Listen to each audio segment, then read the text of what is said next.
Bro, mimi itabidi nimemdivorce Maseju.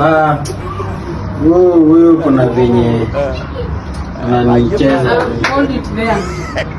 Unataka kudivorce nani? Kidogo nakupigia. Unataka kudivorce nani? Bibi yangu. Bibi yako mgani? Baby si mimi ndo nakaa na wewe kwa hii nyumba. So unataka na si utaki nioe bibi mwingine. Alikuwa kwani ni nini sikupei kwa hii nyumba? Is it about what you give me or it's about my traditions? Nataka mimi nifuate mila yangu ama nikufuate wewe? Na umekataa nisioe bibi mwingine. Hakuna haja bibi wapi. That divorce no solution. Marrying another wife.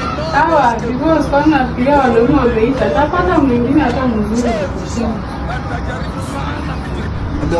Na nyashi gani sasa? Hii tu unaona.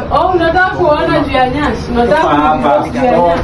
Spelling ya nyashi ujui kwa nyashi. Unajua that's why a good spelling ya nyashi. Toka hapa.